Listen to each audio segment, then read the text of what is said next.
Well, I've just got done scratching all the crystallized urine and corroded zinc out of my carburetor, that fluffy stuff that was in the bottom, or crystally stuff. Now I'm starting to put it back together. Modified propane tank is my portable compressed air bottle that I just refill off my big compressor. Oh, I gotta climb in this stupid engine bay and pretend I'm young again fixing this shit. Anyways, I just got done installing the float. Below that was where all the shit was. And that's the pin that holds the float in, and the needle's right there. This is the power valve, spring loaded. It goes into two jets way down there. This is the hole where the accelerator pump goes, which is this piston. It's like a plunger. The gas is in the bottom. Every time you push on the gas pedal, this goes up and down and gives an extra squirt that comes out here and here into your venturis. These are the secondaries, or also called the 4 barrels. They only open under wide open throttle. These are your two smaller venturis, which are smaller so you get better torque and better fuel economy at low RPMs. On top of this little float shaft and the power valve goes this little plastic block to hold everything in place. I've just cheated and bent the gasket back. It's not that important because the fuel doesn't come up that high. It sits about right there. Every time you set a float, you set it so that when it shuts off the needle valve, it's exactly level with the top of the carburetor for all machines.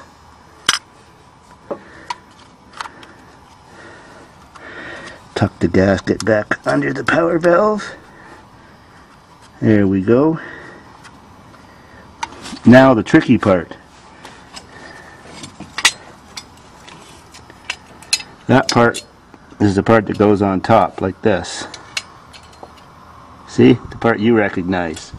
All those stupid little needles have to fall down in the right holes and not bend those itty bitty little tips on the end. And then the next tricky part is getting the little choke linkage rod that goes down that hole to reconnect all up and not fall off.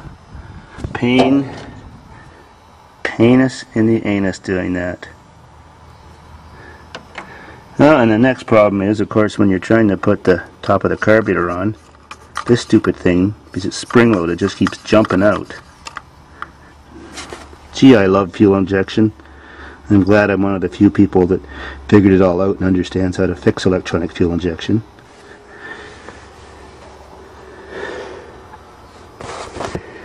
For you more primitive guys, I guess you can understand this, but I'm sick of understanding this crap. And now that I've got the top set back on and all the needles in place, and there's the actuator for those two back little needles, I've got to use my trusty flashlight and go fishing down that hole to get this little chunk linkage reconnected into the lever that's in there. When you actuate this lever, it moves the lever that's in the hole.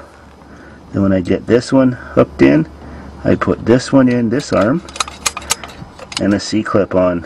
What a pain in the butt. Got it. See? Pulling that moves all that crap. Now to put it in this hole. There. See, now it works.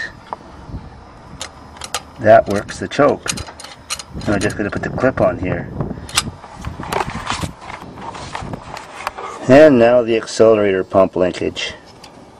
That's hooked to your gas pedal. When all that crap moves here, it lifts this little linkage up and down, which goes in that hole.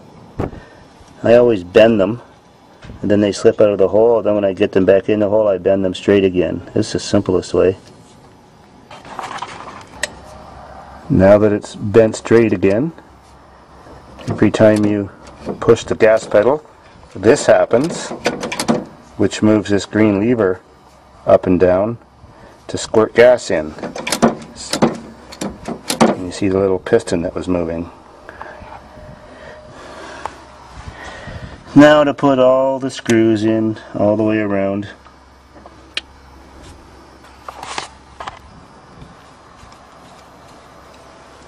And boys and girls, they even stick 2 screws way down in the abyss that you have to find and put in too.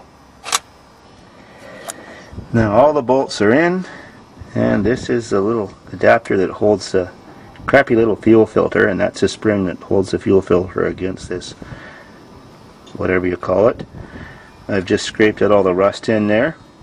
Always make sure when you put this back together you've got your little nylon gasket on there, which you can barely see, because if you don't, gas runs all out here, slowly seeps, gets on your hot exhaust crossover tube, which is over there, that actuates the riser on the choke, and then your car catches fire and you don't even know it. You're just driving along, it's still running good, but the motor's on fire. So always make sure that gasket doesn't fall off. Of course, I'm not going to put the little paper filter back in because I'm using my Nissan Sentra filter. I'm too cheap to buy another one. They're like $4. Well, now I have to warn all you toddlers and gearheads. Reassembling one of these carburetors is not something you should do if you've consumed any alcohol. For sure you'll bend one of those pins, or drop a clip, or screw up a linkage, or something will go wrong.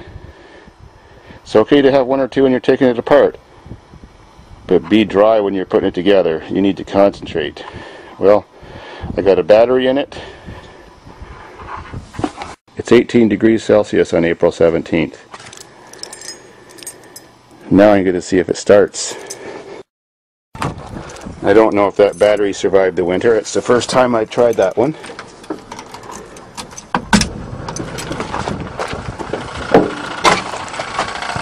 Fuel pump is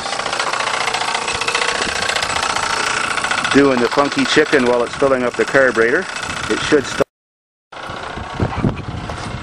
And she's taking her down. Chance. That guy looks like he does. Not a chance. Alright. Probably not. Okay, first try.